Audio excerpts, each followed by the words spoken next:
जय हिंद दोस्तों, स्वागत है आप सभी का आज के इस सेशन में। आज हम बात करने वाले हैं बिहार बोर्ड क्लास 8 साइंस का चैप्टर नंबर 4 दहन और ज्वाला, यानी आग का लगना, आग का जलना। आप लोग तैयार है ना बच्चे सब कोई?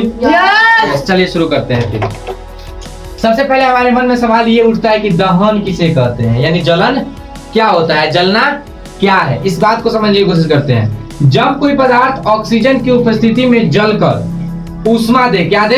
ऊष्मा दे और प्रकाश दे। दो बात याद रखना, वो पदार्थ कब जलता हुआ माना जाएगा? जब उससे ऊष्मा निकले। क्या निकले? ऊष्मा निकले। और दूसरी उससे क्या निकले? प्रकाश निकले, यानी कि हीट और लाइट। हीट और लाइट जब उस पदार्थ से निकलेगा तो वो पदार्थ किस स्थिति में है? अभी जलने की स्थिति में। वो पदार्थ अभी जल रहा है। वो पदार्थ क्या हो रहा है? जल रहा है। अब इसका मतलब ही थोड़ी ना है कि कोई पदार्थ हम ले लिए, अब हम ही कह रहे हैं का इसमें से धुआं निकल रहा है तो जल रहा है। धुआं निकलना जलने की शर्त है? जलने की स्थिति है धुआं निकलना। अच्छा, कोई पदार्थ है उससे खाली टेम्परेचर निकल रहा है, प्रकाश नहीं निकल रहा है, तो क्या मान के चलिए कोई पदार्थ है उससे खाली प्रकाश निकल रहा है, टेम्परेचर नहीं निकल रहा है, तो क्या वो पदार्थ जल रहा है? नहीं। जैसे ही मान के चलिए लाइट हमारा है, इससे खाली प्रकाश निकल रहा है, टेम्परेचर नहीं निकल रहा है, तो क्या ये पदार्थ जल रहा है?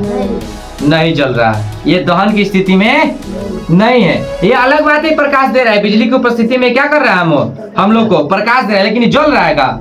ये में आग लगल है? नहीं ना। तो उसी तरह जब भी कोई पदार्थ मान रहे कि जल रहा है तो उसकी दो स्थिति होगी। एक, उससे प्रकाश निकल रहा होगा, और दूसरी क्या होगी? उससे बोलो ना जल्दी से। धा, यानी कि ऊष्मा निकल रहा है, टेम्परेचर निकल रहा होगा। आगे बढ़ते हैं। तो ये दो स्थिति में उस पदार्थ को हम क्या कहेंगे कि वो पदार्थ जल रहा है। एग्जाम्पल के तौर पर कौन कौन से ऐसे पदार्थ हैं जो जलते हैं? तो लकड़ी का जलना हो गया, कोयला का जलना हो गया, और मोमबत्ती का जलना हो गया। ये सारी जलन की स्थिति होती है कि नहीं? ये सारे दहन के उदाहरण है या नहीं? लकड़ी का जलना क्या होगा? दहन होगा या नहीं होगा? होगा।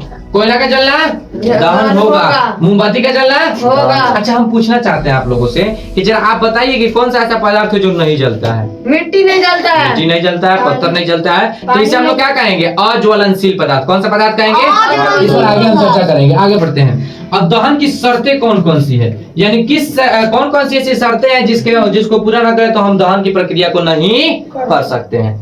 तो दहन की तीन शर्तें हैं। इन तीनों शर्त को अगर पूरा किया जाए तो हम दहन की प्रक्रिया को पूरा कर सकते हैं। कौन कौन सी? देखिए, ज्वालीय पदार्थ, यानी वैसा पदार्थ होना चाहिए, अगर हमें किसी पदार्थ में आग लगाना है तो पहले वो ऐसा पदार्थ होना चाहिए जो आग से जलने वाला हो। यदि वो जलने वाला ना हो तो क्या उसमें आग लगेगा? जैसे मान के चलिए कि हम लकड़ी की जगह पर हम मिट्टी ले लिए। क्या ले लिए? मिट्टी की ले लिए। ऑक्सीजन की जगह पर हम कार्बन डाइऑक्साइड ले लिए। अच्छा, प्रज्वलन ताप की वजह से हम उसको कुछ टेम्परेचर देवे नहीं किए। अब बताइए क्या वो आग लगेगा उसमें? नहीं। बिल्कुल नहीं लगेगा, लग ही नहीं सकता है।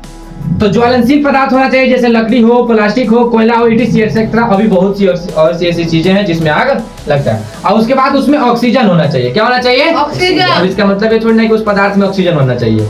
अब लकड़ी में कहाँ से ठूस के हम ऑक्सीजन घुसा देंगे भाई? लेकिन उसके आसपास में क्या होना चाहिए? ऑक्सीजन। वायुमंडल में कैसे? हमारे वायुमंडल में ऑक्सीजन है या नहीं है? पहले ये बताइए। 21% ऑक्सीजन है। कितना है? 21% हमारे वायुमंडल में ऑक्सीजन है। दिन प्रतिदिन घटते जा रहा है, वो अलग की बात है।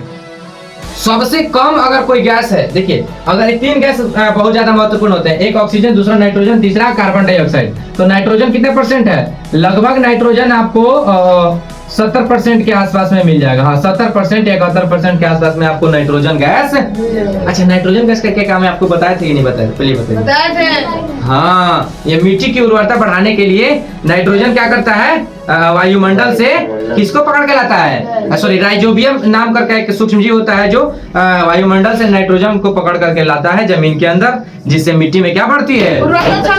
वो पहले इस पर चर्चा कर चुके हैं। आगे बढ़ते हैं। और प्रज्वलन ताप होनी चाहिए किसी भी, ये वही मान के चलो कि हम ये कुर्सी रखे हुए, इसमें आग लग गया का?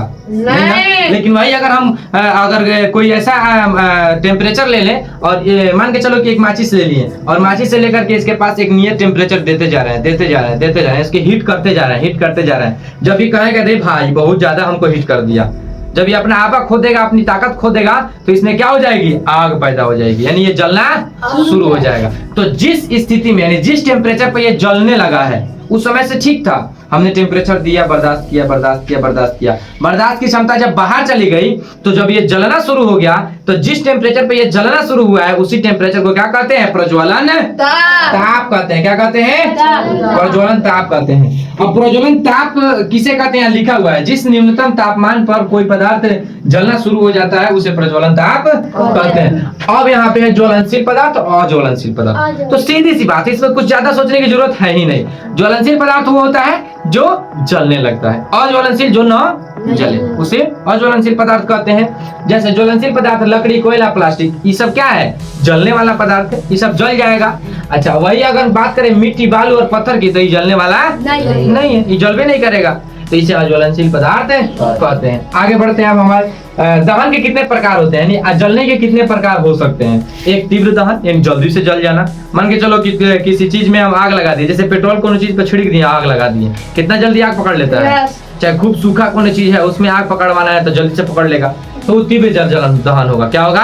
तीव्र दहन होगा। और दूसरा होता है स्वतः दहन, अपने आप आग लग जाना। तो अपने आप आग कहाँ लगता है? जंगलों में लगता है। पेड़ के पेड़ से टकराने से क्या होता है? आग लग। बहुत ज्यादा जब टेम्परेचर होता है, गर्मी जो बहुत ज्यादा होती है, तो जब पेड़ से टकराता है तो क्या होता है? उस समय में आग लग जाता है, तो स्वतः जलन हो गया। और उसके बाद होता है विस्फोट दहन। मान के चलो कि वो पटाखा लिए हमें फेंक दिए, पटाखा फेंक के भाग गए, हमें आग लग गया, तो कौन सा दहन कहलाएगा?